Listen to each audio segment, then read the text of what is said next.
Shalom, selamat malam, selamat pagi, selamat siang, oma opa semua, emak engkong, akung uti, bisa nonton persekutuan, ikut persekutuan GKI Purworejo Lansia kapan saja. Ya, senang sekali kita bisa berjumpa lagi pada hari ini untuk bersekutu bersama-sama. Apa kabar semua? Wah, tentu senang sekali kalau kita bisa bertemu bersama-sama. Yuk, kita menyapa dulu. Yang mana? Yang di Jogja. Ya, yang di Jogja. Ya. Siapa ya? Pak Ibu Gideon Sim. Oh, Hai. halo Oma Opa, Mak Engkong Gideon Sim. Apa kabar? Semoga senang pada hari ini. Siapa lagi? Ibu Emma Basuki. Ya, halo apa kabar Mak Emma? Semoga Mak Emma juga senang pada hari ini. Ya, Siapa lagi? lanjut. Yuk. Siapa lagi ya? Ibu Tantri Dewi. Oh yang iya. di Jogja. Hai, Ya. Ibu Tantri Halo. Dewi. Mak Tantri Dewi, apa kabar? Nah, masih ada satu lagi kayaknya di Jogja. Siapa? Pak dan Ibu Budi Andono. Halo, Ya. Emak Loan. Halo, Engkong Sean. Cean. Ya, terkenalnya dengan Bapak Budi Andono. Andono, ya. Ya. Nah, kita sekarang berpindah ke Paraan. Ya. Ada siapa? Paraan ada Ibu B. Hoksiu. Halo Emak Ing, apa kabar? Semoga senang juga hari ini. Nah, saya juga akan menyapa yang di Purworejo, yang paling tua. Siapa itu? Ibu Sarah Istanti. Ya. Halo, apa kabar Mak Hyang? Semoga pada malam hari ini atau pagi atau siang pas nontonnya hatinya gembira. Betul, Ya? betul sekali. Nah, senang enggak sih Mak Engkong, Opa Oma, Akung Ati, Uti, ya? Iya, Senang betul. enggak kalau menjadi lansia? Kira-kira senang enggak ya jadi lansia? Harusnya senang dong. Harusnya senang Iya, ya. iya. Karena kita semua itu berdoanya mohon panjang umur. Iya, Nah, betul, berarti betul, jadi betul. lansia. Senang. Senang ya? Sangat Tapi senang. Tunggu. Kok ada yang bilang tapi, waduh, kok ada tapinya? Tapi apa ya? Apa? Rambutku putih. Iya, rambutnya sekarang sudah putih. Betul. Ya. Terus apa? Nih, matanya rabun ya. Aduh. Ada lagi yang bilang apa itu? Gigi ompong. Giginya ompong. Waduh. Terus Sana ada yang ngomong lagi apa itu? Apa? Telinganya tuli. Gak denger ya, telinganya tuli ya. Waduh. Ada lagi yang nih. Oh, punggungnya pegel. Siapa yang suka punggungnya pegel? Ya. Aduh, siapa yang suka lututnya nyeri? Terus siapa yang suka tangannya kaku? Iya. Kalau pagi bangun tidur tuh mau buka gini, waduh susah tangannya Pelan-pelan kaku. bukanya. Ya, itu keluhan hampir Semua lansia. Ya. Tetapi apakah yang dirasakan itu menjadi mengurangi rasa sukacita sebagai lansia? Tidak ya. Tidak ya? Tidak. Yuk, kita menyanyi bersama-sama. Lanjut usia tetap gembira. Ya, kita nyanyi bersama-sama.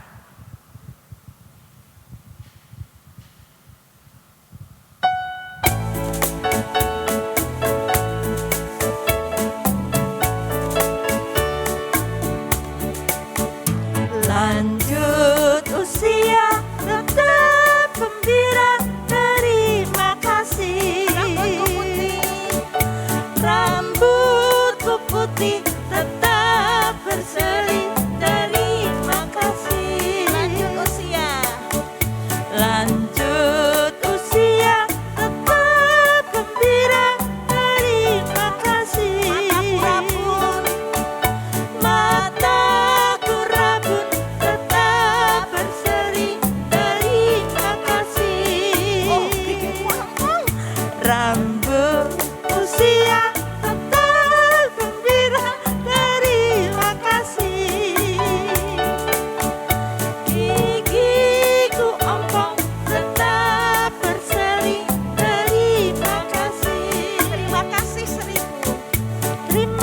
kasih 1000, terima kasih 1000 kepada Tuhan Allahku, kepada Tuhan Allahku. Aku bahagia karena dicinta, terima kasih. Ya, tadi rambutku putih, mata pun sekarang apa ya? Sekarang Telingaku tuli.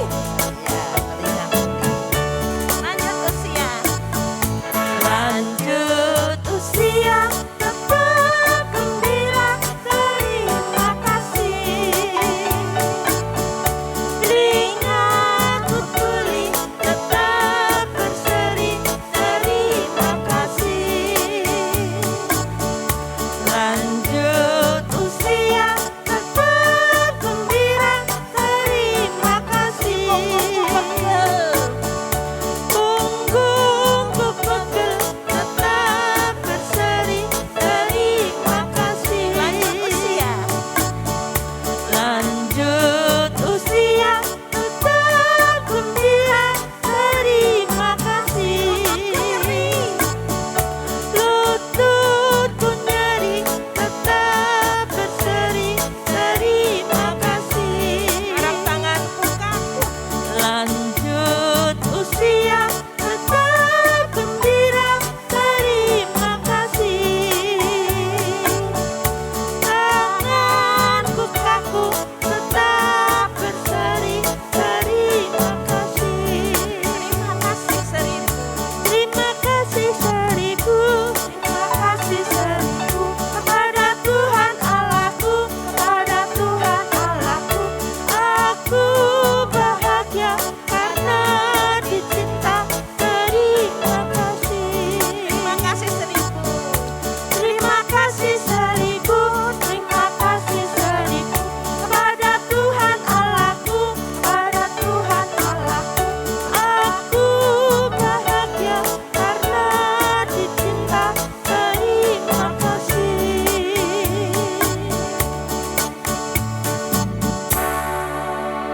Iya, ternyata apa yang dialami lansia, giginya ompong, matanya rabun, tapi tidak mengurangi sukacita dan wajah berseri. Karena apa? Karena dicinta. Lah, dicinta siapa? Dicinta oleh anak, cucu, orang-orang yang ada di sekitarnya, dan terlebih dicintai oleh Tuhan. Sehingga walaupun lanjut usia, tetap gembira, tetap berseri. Ya, kita akan melanjutkan dengan doa. Tante Esther yang akan memimpin doa. Mari kita satu di dalam doa. Tuhan Allah Bapa yang bertata dalam kerajaan surga, terima kasih Tuhan untuk penyertaan-Mu di sepanjang hari ini.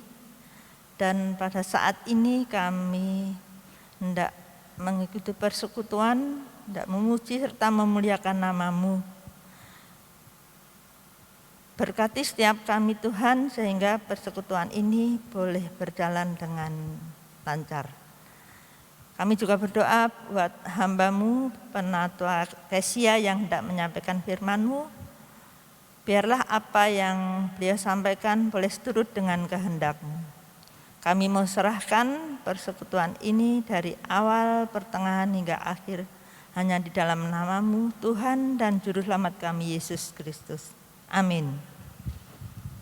Ya, mengapa kita harus tetap bersukacita, tetap bergembira, walaupun kadang-kadang kondisi kita sedang tidak baik, tidak sehat. Karena hati yang gembira adalah obat. Kalau kita bersukacita, senang, pasti pikiran kita juga lebih nyaman. Jadi itulah menjadikan kita semangat dan menjadi obat bagi kesehatan kita. Mari kita menyanyi bersama-sama, hati yang gembira adalah obat.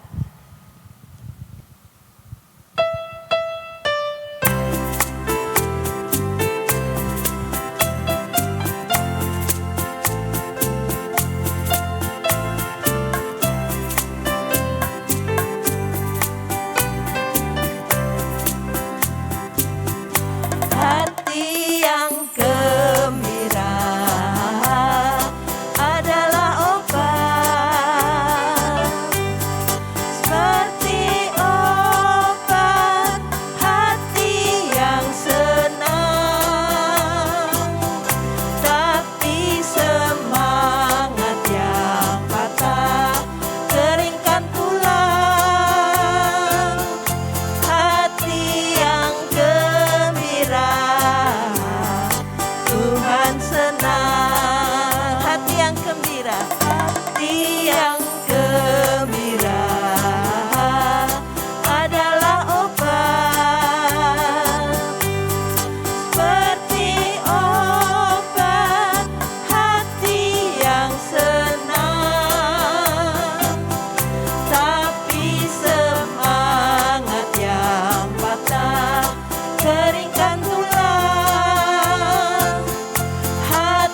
gembira, hati yang gembira.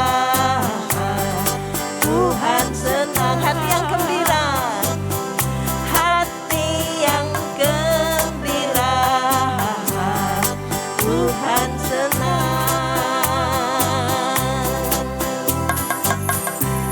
Ya, kalau hati kita gembira, Tuhan senang.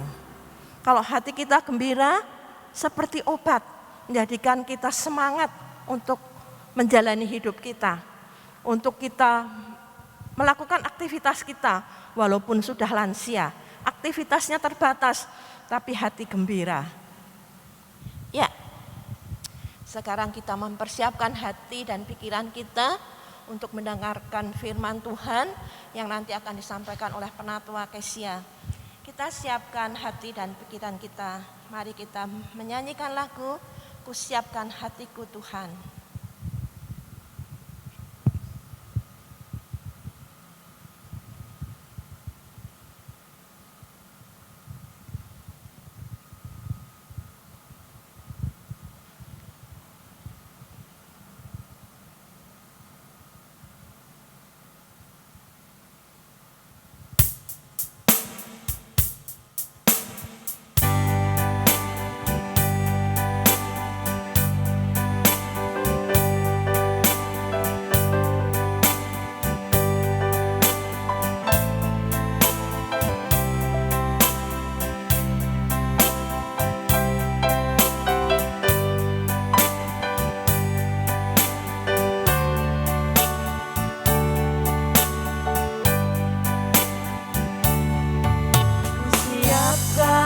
Hatiku Tuhan, ku dengar firman-Mu saat ini. Ku sujud menyembah-Mu Tuhan, masuk hadirat-Mu saat ini. Curahkan urapan-Mu Tuhan bagi jemaat-Mu saat ini. Ku siapkan hatiku Tuhan untuk dengar firman-Mu. Firman-Mu Tuhan tiada berubah, dahulu sekarang selama-lamanya tiada berubah. Firman-Mu Tuhan penolong hidupku. Ku siapkan hatiku Tuhan untuk dengar firman-Mu. Sekali lagi kita siapkan hati kita. Ku siapkan hatiku Tuhan untuk dengar firman-Mu saat ini. Ku sujud menyembah-Mu Tuhan, masuk hadirat-Mu saat ini. Curahkan urapan-Mu Tuhan bagi jemaat-Mu saat ini. Ku siapkan hatiku Tuhan untuk dengar firman-Mu.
Sia untuk membawakan renungan.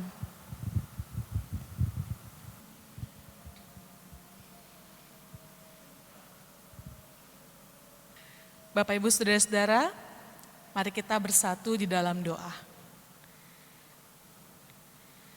Ya Allah, pada sore hari ini kami kembali datang kepadamu, hendak mengarahkan hidup kami kepada Tuhan.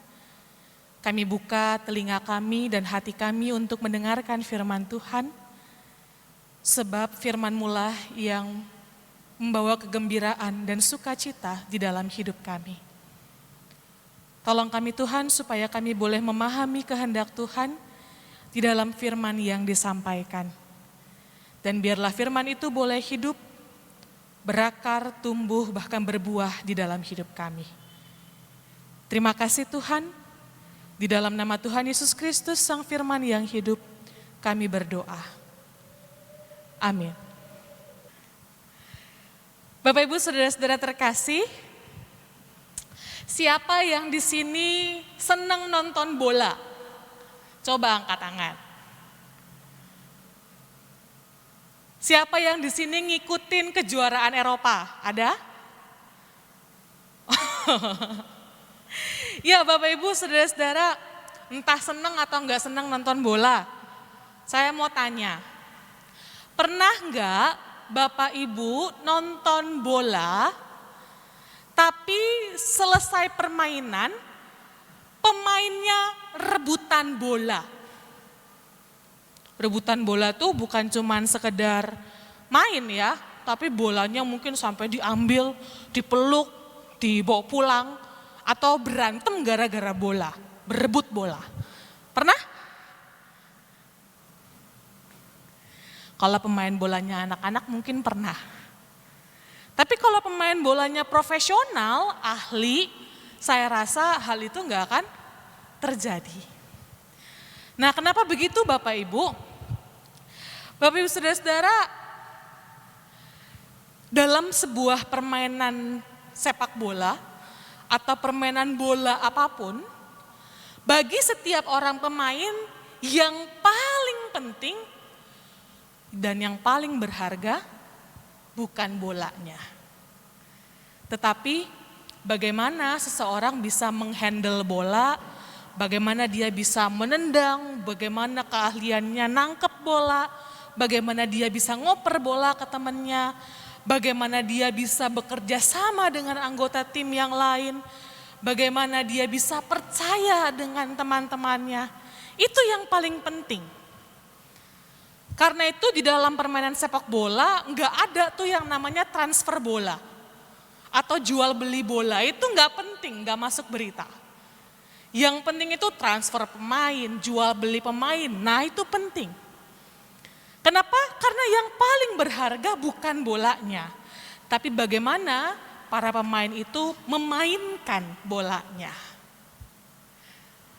Nah Bapak Ibu Saudara-saudara, seorang filsuf yang bernama Epictetus mengatakan bahwa kalau dipikir-pikir, sebenarnya hidup kita saat ini ada banyak hal mirip dengan bermain bola. Nah maksudnya gimana nih? Hidup kita kok dibilang kayak main bola. Nah saudara-saudara, Epictetus mau mengatakan bahwa di dalam hidup ini sebenarnya ada banyak hal yang berharga yang diberikan kepada manusia, tetapi kita mesti berhati-hati. Hal berharga itu sebaiknya jangan kita kekep, jangan kita genggam erat-erat, jangan kita peluk terus-menerus. Karena yang paling berharga sebenarnya bukan bendanya, bukan hal itu. Tetapi yang lebih utama adalah bagaimana cara kita memperlakukan atau bagaimana mengelola hal itu. Yang paling utama bukan bagaimana kita memiliki hal tersebut, tetapi bagaimana kita bisa memanfaatkannya, mengelolanya supaya hal itu bisa mendatangkan kegembiraan, kebahagiaan di dalam hidup. Nah contohnya apa? Contohnya yang pertama, harta. Harta ini kayak bola. Begitu dia dikekep, dipegang, digenggam, dicengkeram erat-erat, dibawa pulang atau direbutin, harta ini nggak lagi menyenangkan, tapi jadi sumber pertengkaran. Tetapi ketika harta itu bisa dikelola, dijadikan sumber untuk mendatangkan berkat, dijadikan cara untuk mengasihi orang lain, maka harta ini menjadi sesuatu yang menyenangkan dan berharga. Itu harga. Contoh lain, saudara-saudara, misalnya kalau di rumah Bapak Ibu misalnya punya keramik. Keramik ini berharga sekali. Disuka banget deh, keramik favorit, piring keramik. Lalu misalnya suatu kali anak atau cucu datang ke rumah.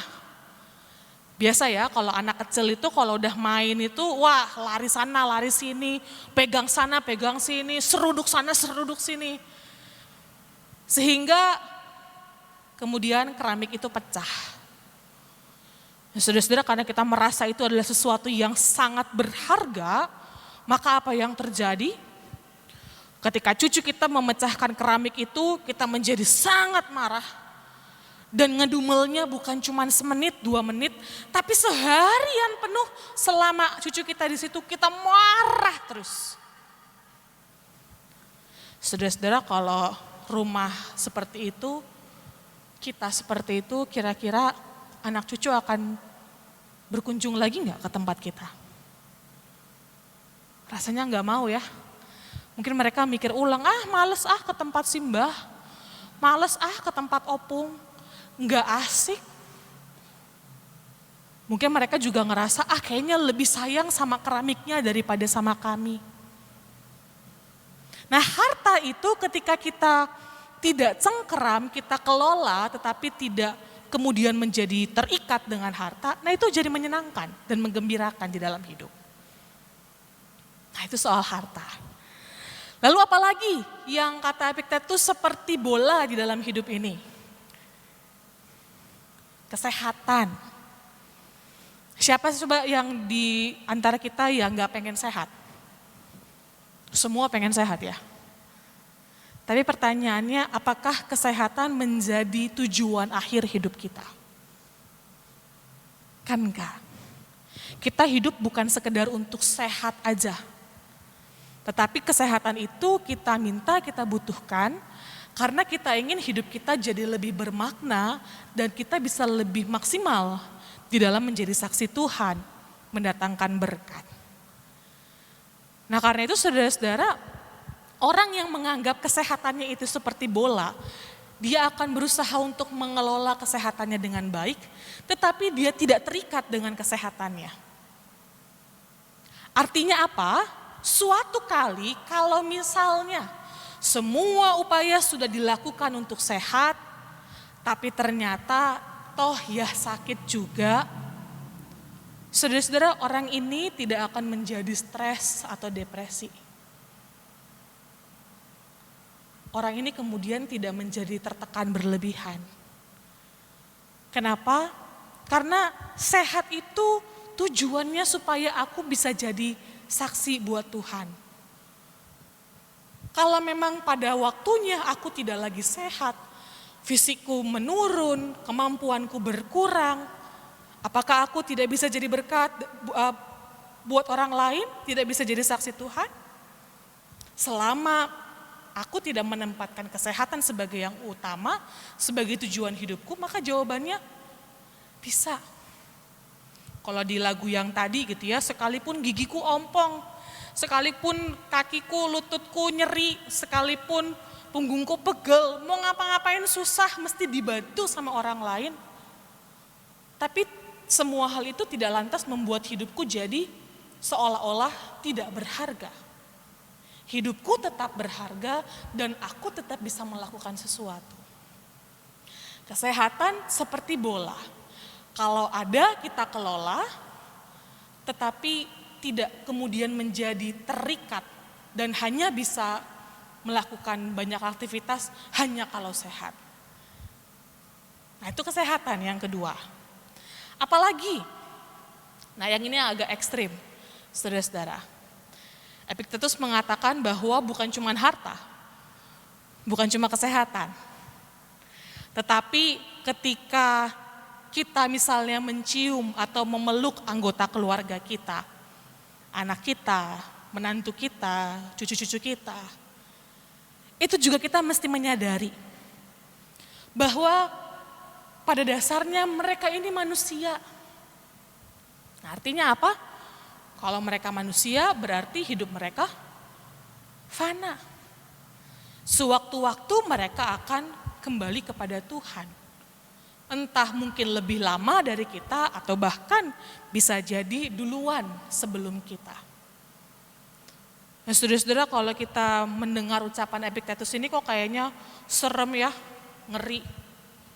Kok kayaknya kita seolah-olah tidak boleh mencintai anggota keluarga kita sendiri. Nah, saudara-saudara, maksudnya Epiktetus bukan begitu. Kita mencintai mereka, kita mengasihi mereka, tetapi kita mesti menyadari bahwa mereka pun adalah milik Allah, tidak sepenuhnya milik kita. Ada waktunya kita harus melepaskan mereka.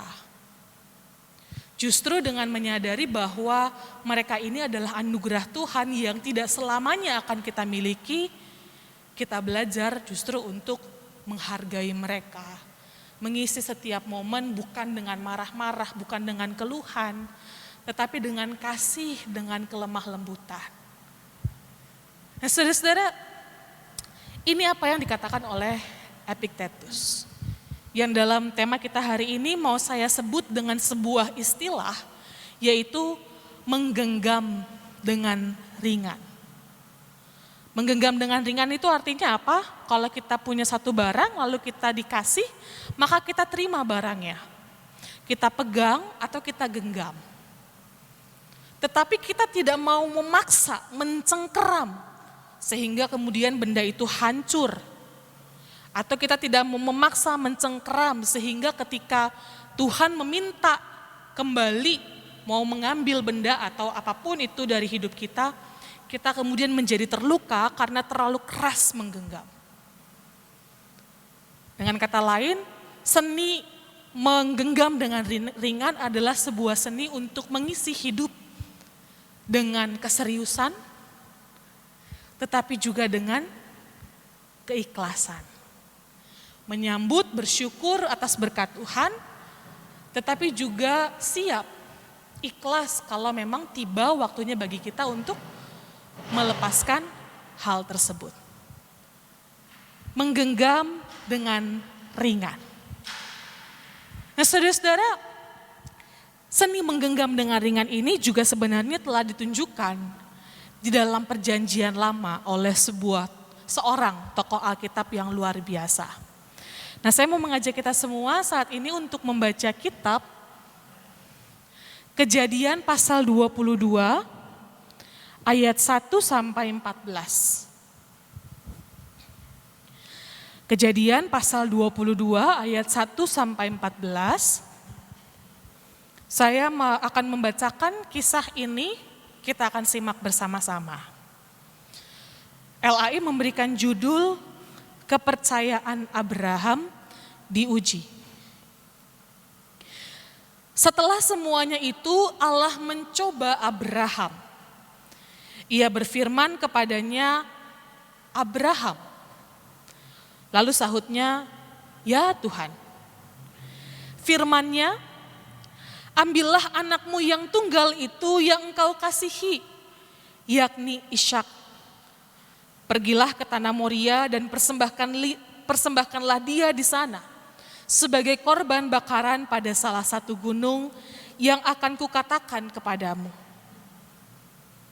Keesokan harinya pagi-pagi bangunlah Abraham.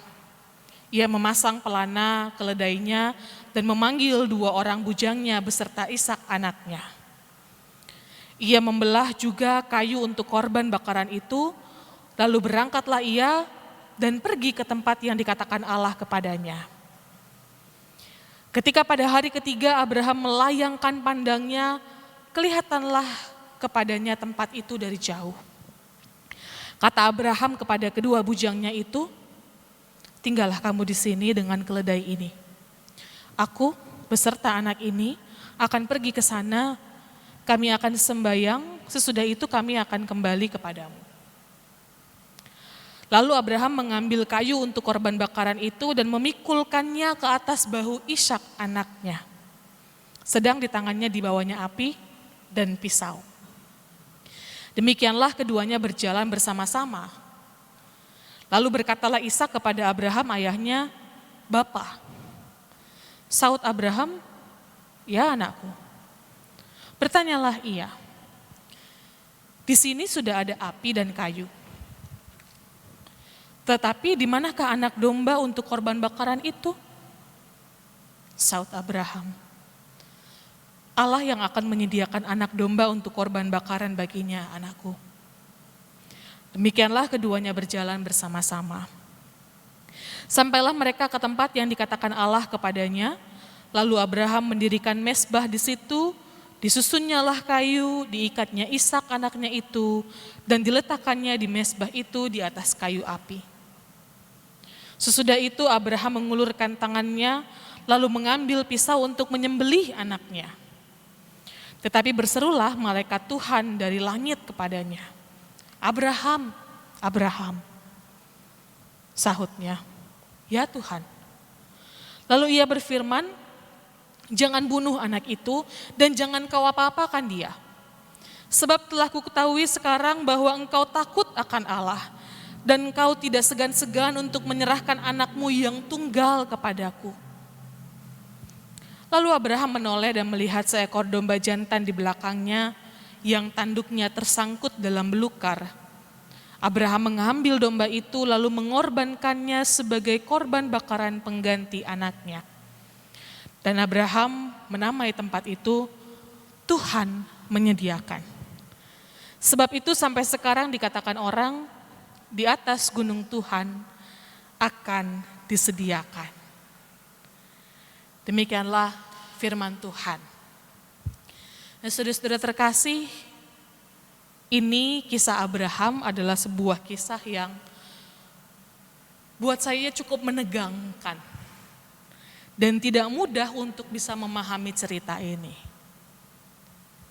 Ketika suara Tuhan itu turun kepada Abraham, Abraham dengar dan dia jawab, "Ya Tuhan." Nah, saudara-saudara, apa yang dikatakan oleh Tuhan Allah kepada Abraham? Dikatakan, "Ambillah anakmu yang tunggal itu." Bayangkan ya, anakmu yang tunggal, satu-satunya, berarti sosok yang sangat dikasihi oleh Abraham. Dikatakan, "Yang engkau kasihi." Dan yang terakhir disebut juga, yakni Ishak. Saudara-saudara, kita bayangkan bagaimana perasaan Abraham pada waktu itu. Ishak anaknya bukanlah anak yang dia dapat ketika muda. Baru menikah dengan Sarah langsung dapat anak, enggak. Nunggu lama banget. Baru akhirnya diberi Ishak anaknya. Dan dalam perjalanan yang sangat panjang itu, saudara-saudara, Tuhan pernah berjanji kepada Abraham bahwa anaknya inilah, melalui Ishak inilah, Abraham akan kemudian menjadi berkat, menghasilkan banyak keturunan, dan akan jadi berkat bagi dunia. Nah, saudara-saudara, bayangkan Ishak itu bukan cuma sekedar sosok yang dikasihi oleh Abraham, tetapi sosok yang dinantikan dengan sangat panjang oleh Abraham. Dan Ishak adalah janji Tuhan untuk Abraham. Kalau saudara-saudara ada di dalam posisi Abraham, diminta oleh Tuhan hal yang paling berharga dalam hidup kita, mau kita serahkan? Saudara-saudara, kita pasti akan berpikir berulang-ulang, bahkan cenderung untuk mengatakan, enggak mau. Nah, saudara-saudara, ceritanya ternyata tidak berhenti di situ. Ketika Abraham pergi bersama dengan anaknya dan juga seorang asistennya gitu ya, lalu dia jalan, ditinggalkan asistennya, dia jalan naik ke atas gunung bersama dengan anaknya. Anaknya bertanya, "Pah, ini udah ada kayunya, udah ada yang mau dibakar. Kok kambing dombanya belum ada?" Saudara-saudara, bayangkan betapa hancurnya hati Abraham untuk berusaha menjawab pertanyaan anaknya itu. Saudara-saudara, ketika kita memposisikan diri di dalam seperti Abraham, mungkin kita kehilangan kata-kata dan tidak bisa mengatakan apa-apa, cuma diam aja. Karena ini sesuatu yang sangat berat dan hampir mustahil untuk bisa dilakukan oleh seorang ayah. Tapi saudara-saudara, ternyata meskipun ini adalah sesuatu yang sangat berat, yang diminta oleh Tuhan adalah sesuatu yang sangat berharga. Meskipun mungkin tangannya gemetar, tapi dia tetap belajar untuk melepaskan anaknya itu dan mempersembahkan anaknya kepada Tuhan. Saudara-saudara, jangan bayangkan dengan situasi kita sekarang ya. Tetapi memang pada waktu itu praktik mempersembahkan anak itu cukup lazim, apalagi di dalam agama-agama lain. Karena itu kita tidak bisa kemudian menempatkan kisah Abraham ini lalu kita tempatkan dengan konteks sekarang. Kalau sekarang mungkin kita tidak akan mau melakukannya. Kita percaya Tuhan tidak akan melakukan hal seperti itu. Tapi pada waktu dulu hal itu bisa dipahami. Nah, saudara-saudara, pertanyaannya apa yang membuat Abraham pada akhirnya berani untuk melepaskan apa yang paling berharga miliknya? Kalau kita membaca kisah ini sampai akhir, maka kita akan menemukan bahwa Abraham berani melepas apa yang paling dia cintai, karena Abraham menyadari bahwa sang anak Ishak juga adalah pemberian Allah. Dia menyadari bahwa Ishak ini juga adalah wujud kasih karunia Allah kepadanya. Bukan semata-mata karena hasil pernikahannya dengan Sarah, bukan semata-mata karena hasil upayanya, tetapi karena Tuhan yang memberikan Ishak untuk keluarga Abraham. Dan karena itu, karena dia menghayati bahwa Ishak pun adalah pemberian Allah, maka meski dengan berat hati, ketika Tuhan meminta Ishak kembali, Abraham memutuskan untuk taat dan melepas Ishak. Nah, saudara-saudara, apakah cerita ini berhenti di situ? Syukurlah, tidak. Apa yang terjadi ketika Abram taat pada Allah? Dia bukan hanya berani menerima janji Tuhan, tapi juga berani melepas sesuai dengan permintaan Tuhan. Maka disitulah Tuhan memperkenalkan sekali lagi. Dia memperkenalkan dirinya kepada Abraham sebagai Allah yang menyediakan. Karena itu bagian penutup yang tadi kita baca ayat 14 mengatakan, gunung itu disebut sebagai tempat di mana Tuhan menyediakan. Tuhan menyediakan pengganti Ishak. Ada anak kambing yang tersangkut di sana dan itulah yang kemudian dikorbankan. Artinya apa, saudara-saudara? Ketika kita pada kenyataan hidup ini diminta untuk menggenggam sesuatu dengan ringan, siap menerima tetapi juga siap untuk mengikhlaskan. Maka satu hal yang membuat kita mampu melakukan semua itu adalah kalau kita percaya bahwa apa yang diminta oleh Tuhan tidak pernah berlebihan. Dan pasti Tuhan akan menyediakan segala sesuatu bagi kita sesuai dengan apa yang kita butuhkan. Nah, saudara-saudaraku yang terkasih, kalau kita mau menghayati hidup kita 1 tahun ke belakang, bahkan mungkin 1,5 tahun ke belakang di masa pandemi ini, Saudara-saudara, kalau saya boleh berefleksi, maka saya mengatakan bahwa 1,5 tahun ini adalah masa pembelajaran yang paling kental ketika Tuhan mengajarkan setiap makhluk yang hidup bahwa hidup ini adalah serangkaian kegiatan menerima dan mengikhlaskan. Menerima lalu mengikhlaskan lagi. Menerima lagi lalu mengikhlaskan lagi. Contoh yang paling gampang. Kita tadinya hari ini mau persekutuan onsite. Wah, itu udah rasanya seneng. Setelah sekian lama persekutuan lansia tuh online, kita coba berbagai cara, ada yang berhasil, ada yang gagal, ada yang kedengeran, ada yang gak jelas suaranya. Pada akhirnya gereja memutuskan, oh ya udah boleh deh lansia onsite lagi, yuk onsite lagi. Ternyata apa yang terjadi? 1 minggu sebelumnya ternyata jumlah kasus meningkat. Baru kita rasanya mau mendapatkan sesuatu yang baik, ternyata kita diminta lagi oleh Tuhan, ya wis ikhlaskan. Nggak jadi ketemu teman-teman, ketemunya online aja. Pelajaran menerima dan mengikhlaskan, menggenggam dengan ringan. Saudara-saudara mungkin punya contoh-contoh lain. Ada banyak koneksi yang putus nyambung. Bukan koneksi internet ya, tetapi maksudnya relasi kita dengan orang-orang lain.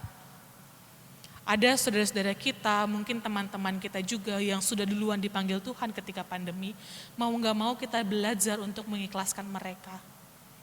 Ada mungkin juga orang-orang yang dulu sering ketemu, sekarang karena mau gak mau banyak di rumah, relasinya berubah, tidak sesering dulu ketemunya. Kita belajar untuk mengikhlaskan kenyataan bahwa ya memang sekarang hidup tidak bisa seperti dulu lagi. Hidup sudah berubah dan ini adalah kenyataan yang kita hadapi.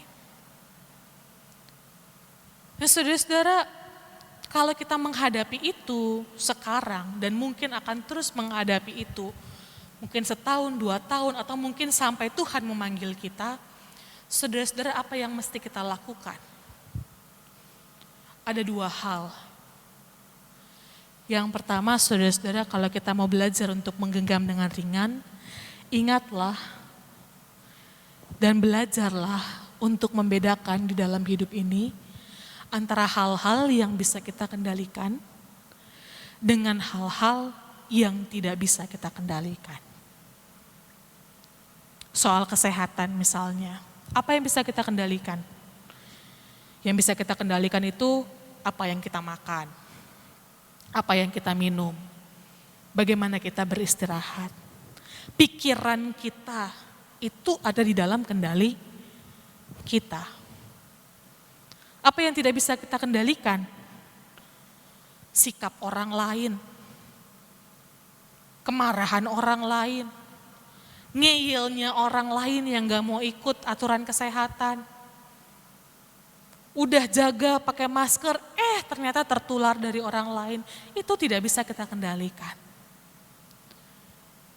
Nah, saudara-saudara, untuk hal-hal yang tidak bisa kita kendalikan, kita ikhlaskan, kita lepaskan, kita genggam dengan ringan. Dan untuk hal-hal yang bisa kita kendalikan, yuk kita perjuangkan. Memperjuangkan, menghargai apa yang kita miliki, itu pun adalah bagian dari pelajaran keikhlasan, menggenggam dengan ringan. Kalau kita bisa membedakan dalam hidup ini apa yang bisa kita kendalikan dan apa yang tidak bisa kita kendalikan, saudara-saudara, memang persoalannya tidak akan berkurang. Tetapi kita akan lebih bisa menata hati dan pikiran kita. Dan kita bisa lebih mengalami damai sejahtera, bisa lebih mengalami sukacita. Di tengah segala peristiwa yang mungkin naik turun dan serba tidak jelas di dalam hidup ini.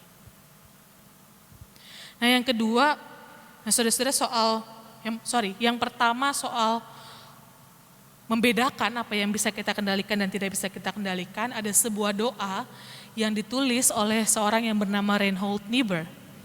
Yang dia mengatakan, God grant me the serenity. Tuhan berikan aku kedamaian. Kedamaian untuk apa? To accept the things that I cannot change. Untuk menerima hal-hal yang memang tidak bisa aku ubah. Beri aku kedamaian untuk menerima hal-hal yang tidak bisa aku kendalikan. Tapi berikan aku juga keberanian untuk bisa mengubah hal-hal yang bisa aku ubah. Dan yang tidak kalah penting, beri aku hikmat supaya aku bisa membedakan di antara keduanya. Semoga doa ini jadi doa kita juga setiap hari. Nah, yang kedua, saudara-saudara, kalau kita mau belajar untuk menggenggam dengan ringan, maka ingatlah seperti yang dilakukan oleh Abraham, yang disaksikan oleh hidupnya Abraham. Bahwa ketika Tuhan meminta kita untuk melepaskan sesuatu, maka hal itu pun dilakukan oleh Tuhan, tidak di luar kasih-Nya. Belajar untuk terus mengenal Tuhan. Kenapa Abraham bisa sebegitu yakin sama Tuhan? Saudara-saudara, kalau lihat hidupnya Abraham enggak gampang. Disuruh keluar dari tanah airnya, disuruh tinggalin keluarganya, disuruh tinggalin harta bendanya, pergi ke tempat yang enggak jelas, disuruh nunggu kehadiran seorang anak, enggak tahu kapan anaknya datang. Tapi dari kesemuanya itu Abraham belajar bahwa Allah tidak pernah mengingkari janjinya kepada Abraham. Dan Allah tidak pernah merancangkan sesuatu untuk mencelakakan Abraham. Dan inilah yang membuat dia berani untuk percaya sepenuhnya kepada Tuhan. Nah, saudara-saudara, pertanyaannya adalah seberapa kenal kita dengan Tuhan yang kita sembah. Kalau banyak peristiwa hidup ini memperkenalkan kita, membuat Allah kita kenal sebagai Allah yang menyediakan, seperti yang dikenal oleh Abraham, maka saudara-saudara, walaupun pelajaran melepas, mengikhlaskan, menyambut, itu tidak pernah mudah, tapi kita mau belajar untuk percaya penuh dan taat pada kehendak Tuhan. Tuhan menyediakan apa yang kita perlukan. Semoga ini terus kita ingat,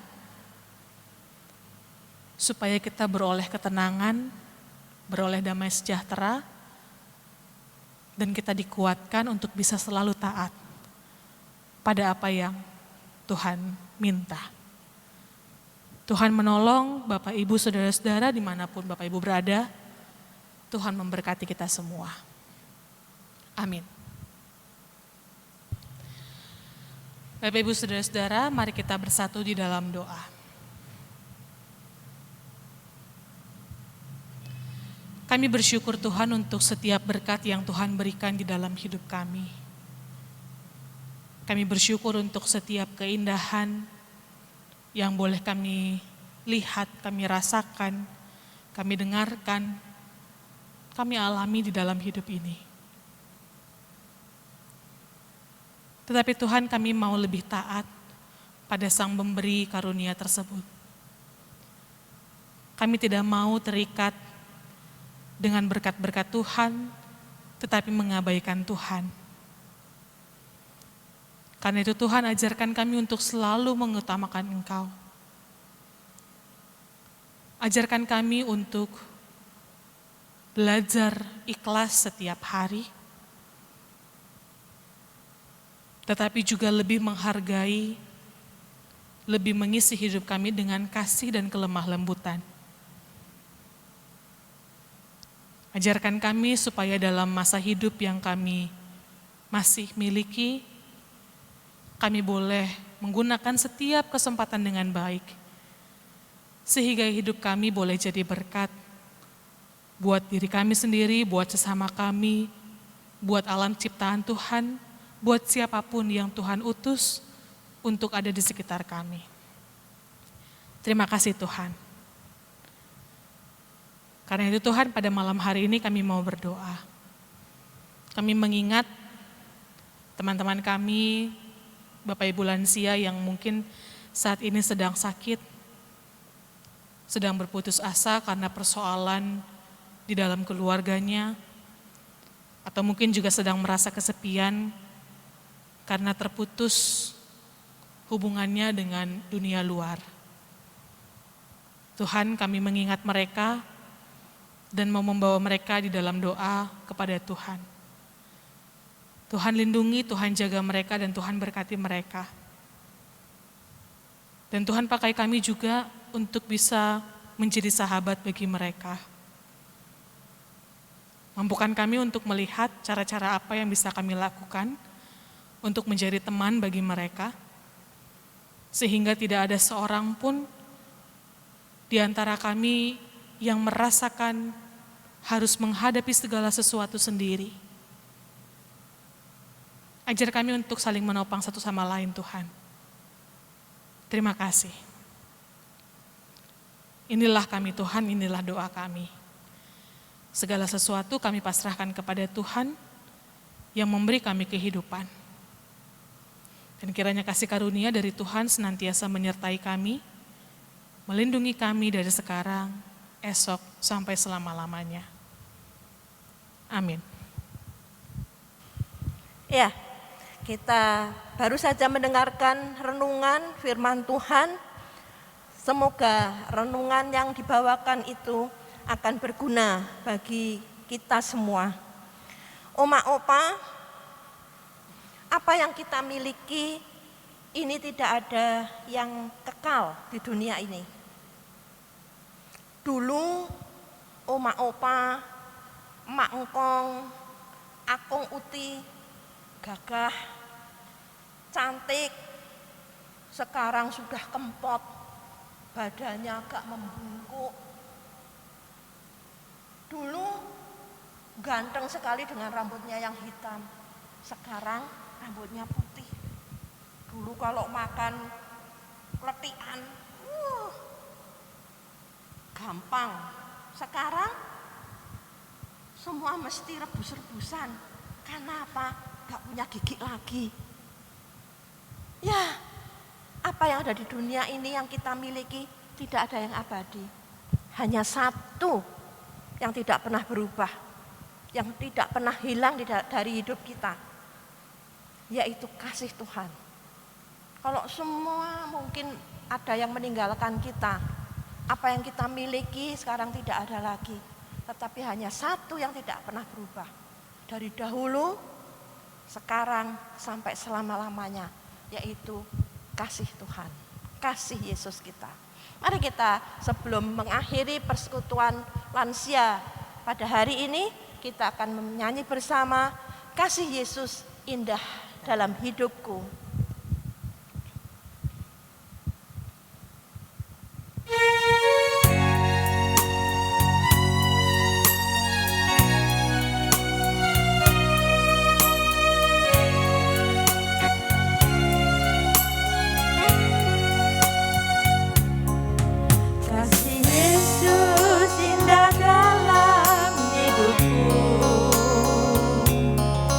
Menghiasi hati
kasih-Mu Tuhan. Tak dapat hidup tanpa kasih-Mu Tuhan.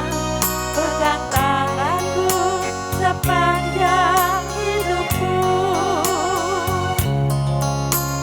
Kasih Yesus mengalir dalamku seperti sungai yang tak pernah kering. Kasih Yesus mengalir dalamku. Dalam kasih-Nya ku merasa teduh. Dalam kasih-Nya, Dalam kasih-Nya ku merasa teduh. dalam kasih-Nya, Dalam kasih-Nya ku merasa teduh.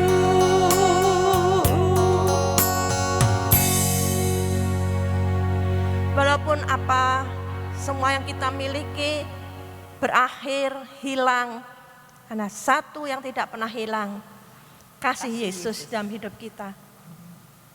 Terima kasih pertemuan kita pada hari ini, Oma Opa, Emak Engkong, Akong Uti, lansia semua. Sampai jumpa di pertemuan kita bulan depan. Terima kasih, Tuhan memberkati.